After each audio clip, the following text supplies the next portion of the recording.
네, 안녕하세요. 반갑습니다. 초등사이다 김선호입니다. 오늘은 우리 아이들의 독서 관련된 이야기 해 보겠습니다. 오늘뿐 아니라요, 앞으로 한 5번 정도 독서에 대해서 좀 집중해서 이야기해 보겠고요. 그리고 또 한 5번 정도 아이들의 글쓰기 능력에 관련돼서 집중적으로 이야기해 보겠습니다. 이제 곧 아이들의 여름방학이 다가오죠. 이미 원격 수업은 시작됐을 거고요. 사실 그렇게 적지 않은 시간입니다. 이 시간 동안 아이들의 독서와 글짓기 한번 신경 써 보시는 거 어떨까요? 예상하건대 아마 7월 말 정도면 이제 초등 독서 습관 60일의 기적, 초등 글쓰기 습관 60일의 기적이라는 2권의 책이 출간이 될 예정입니다. 그에 앞서서 한번 독서와 글쓰기 관련해서 집중적으로 함께 이야기 나눠 보겠습니다. 자, 오늘 그 첫 번째 시간입니다. 독서는 배울 필요가 있다, 없다. 독서는 배울 필요가 있나요? 예. 독서하는 걸 따로 배워야 되나요? 아마 초등 우리 학부모님들이시라면 자녀가 초등 입학 전에 글자를 가르치다가 아이를 혼내거나 또는 이렇게 화를 내신 적이 있을 거예요. 그런 과정을 거쳐서 이제 아이가 그나마 떠듬떠듬 책을 읽게 되면 부모는 어떤 상태가 되죠? 지친 상태가 되죠. 예, 지친 상태가 돼요. 그러면 우리 부모의 무의식 안에는, 우리 엄마 아빠의 무의식 안에는 이런 마음이 가득 차게 됩니다. 그래, 이제 엄마가, 이제 아빠가 글자를 읽게 해 주었으니까 그 다음부터는 너가 스스로 알아서 해라. 난 여기까지다. 이제 너가 글자 읽을 수 있거든. 자, 책을 가져다 줄 테니까 너가 읽어라. 책은 글자만 알면 읽을 수 있는 거야. 안타깝지만 진짜 교육이 시작되는 시점은요, 바로 그 순간부터입니다. 이제야 더듬더듬 글자를 읽을 수 있는 정도가 된 그 순간부터가 독서를 통한 인지력의 확대를 시작하는 중요한 출발점이 돼요. 오히려 적극적인 교육의 개입이 필요한 순간이 되는 겁니다. 그런데 그 순간부터 아이들에게 이렇게 말을 하죠. 책은 말이야, 스스로 읽는 거야. 자주, 많이, 틈나는 대로 읽으렴. 이건 책 읽는 방법을 알려주는 게 아니에요. 그냥 책을 준 것 뿐입니다. 예. 글자만 좀 읽을 줄 안다고 책을 읽을 수 있다고 생각하시면 안 돼요. 이런 질문이 들 수도 있을 겁니다. 선생님, 아이들에게 책 읽는 방법을 따로 가르칠 필요가 있을까요? 네. 그리고 그 질문에 대한 편리한 대답이 떠오르겠죠? 어느 정도 습관이 될 때까지는 지도가 필요하겠죠. 네. 독서를 책 읽는 것에만 국한한다면 방금 드렸던 말씀, 어느 정도 습관이 될 때까지는 지도가 필요할 거다. 네. 어느 정도는 맞을 수 있다고 할 수 있습니다. 하지만 독서를요, 책 읽는 것 이외에도 논리적인 사고, 추상적인 사고, 유추, 상상, 사고의 확대, 토론, 글쓰기 등과 연결 짓는 순간 이제 독서는 가르쳐야 되는 대상이 되는 겁니다. 초등교육과정에서 국어 수업 중에 읽기의 비중이 무척 높습니다. 그냥 소리내어 읽는 것을 의미하는 것이 아니에요. 기본적으로 지금 소리내어 읽고 있는 단어의 의미를 알아야 됩니다. 또 내가 알고 있는 단어의 의미가 문장에서 다른 의미로 사용될 수 있음도 알아야 해요. 그 밖에 글쓴이의 의도까지 파악해야 됩니다. 그리고 제목을 통해서 전체 내용도 미리 예상할 수 있어야 하고요. 독서는요, 혼자 책만이 있으면 알아서 할 수 있는 그런 종류의 것이 아니에요. 초등시기 독서는 그냥 살짝 지도만 해주면 혼자 알아서 책을 잘 읽을 수 있는 그런 과정의 것이 아닙니다. 그런 종류의 것들은 따로 있어요. 뭐냐면 TV, 영화, 유튜브, 게임 등 이러한 영상 매체가 그렇습니다. 그런 것들은 전원 코드를 꽂고 리모컨을 어떻게 조정하는지만 지도해 주면 그 뒤부터 아이들이 알아서 할 수 있어요. 예.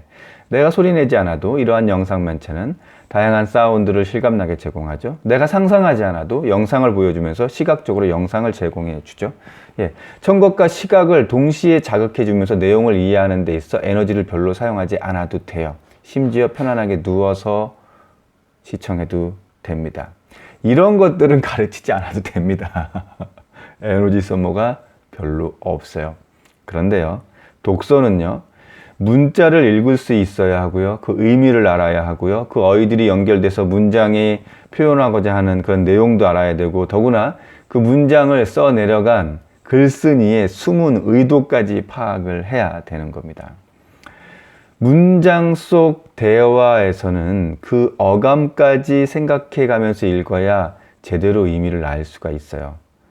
어린이가 혼자서 처음 몇 번 지도를 받았다고 해서 잘 해낼 수 있는 그런 종류의 것이 아니에요. 즉, 아이들에게 처음 독서를 가르칠 때는 적절한 지도를 할 수 있는 사람이 옆에서 함께 도와줘야 하는 겁니다. 이 책 재미있는 그림들이 있으니까 읽으렴. 이렇게 책을 주고 혼자 그 책을 읽으라고 하는 건 정말 재미없는 걸 재미있다고 우기면서 해보라고 시키는 것과 크게 다르지 않아요. 예. 태어나서 책보다 엄마의 스마트폰을 더 먼저 바라본 아이들입니다.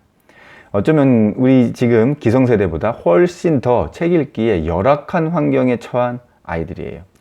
그들에게 책보다 재미있다고 느끼는 것들은 환경적으로 너무나 많아요. 네. 초등 고학년이 된 아이들 중에서 독서를 싫어하는 아이들의 경우 책을 읽게 하는 것 자체만으로도 무척 긴 대립 상태를 만듭니다. 어떤 이유를 만들어서라도 그 아이들은 책을 읽으려 하지 않고 읽어도 건성으로 최대한 빨리 해치워 버려야 할 어떤 것으로 생각하고 있어요. 그런 아이들에게 독서는 처음부터 새롭게 배우고 익혀야 하는 어려움의 대상이 되는 거예요. 초등 저학년 아이들 중에서도요, 심지어 독서를 싫어하는 아이들이 이미 의외로 많습니다. 학교 아침 독서 시간이면 대부분의 아이들이 학교 독서 종소리에 습관적으로 자리에 앉아요. 그리고 책을 읽지 않은 짧은 10분 정도의 독서 시간을 책 고르느라 다 보내버려요. 어떻게 해서든지 책을 읽어야 하는 상황을 지연시키는 거죠. 3분 정도 남겨놓고 나서야 이제 책을 펴고 가만히 있습니다. 네, 가만히 있는 거예요. 읽는 게 아니에요. 그냥 아무데나 펼친 채로 읽고 있는 신용으로 남은 3분을 이제 버텨요. 네. 읽는 것보다 차라리 그냥 가만히 버티는 게 더 좋을 만큼 책 읽는 건 싫은 일이에요. 그 아이들에게 있어서. 초등 저학년 아이들에게 문장을 읽는 건 무척 고된 정신적인 노동입니다. 자, 초등 저학년 독서 습관 만드는 결정적 시기의 저자 김기용 선생님인 이제 그분의 저서에 이렇게 언급을 하고 있어요. 아이가 혼자 책을 읽기 시작했다면 부모들은 더 이상 책을 읽어주지 않아도 된다고 안도하며 편안한 저녁 시간을 보낼 수도 있습니다. 최소한 초등학교 4학년까지는 책을 읽어주거나 함께 읽는 걸 권장합니다. 이 말은 뭔가요? 예. 계속 책 읽는 걸 함께 해주라는 의미인 거죠. 글자를 알고 있다 하더라도. 예. 독서 습관이 자리 잡기까지는요, 생각보다 오래 걸려요. 일반적으로 한 가지 좋은 습관이 잡히기 위해서 60일 정도 반복하라고 합니다. 하지만 독서는 달라요. 예. 저학년 아이가 엄마와 함께 60일 정도 반복해도 혼자 책을 읽도록 맡겨놓으면 금방 그 습관을 놓쳐요. 왜 그럴까요? 저학년 시기 책을 읽을 때마다 새로운 어휘가 등장하기 때문이에요. 또 문맥상 그 의미를 짐작으로 파악한다고 해도 도저히 파악 안 되거나 뭔가 감이 잘 오지 않는 단어들이 있어요.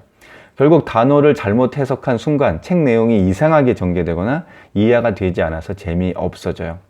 그간 60일 정도 반복했던 독서 습관이 다시 금방 무너지게 됩니다. 독서는요, 누군가 옆에서 함께 읽고 모르는 단어를 설명해주고 내용에 대해서 좀 더 풍성한 이야기를 나누는 과정이 함께 진행되어야 됩니다. 그 과정이 독서를 배우는 과정이 돼요.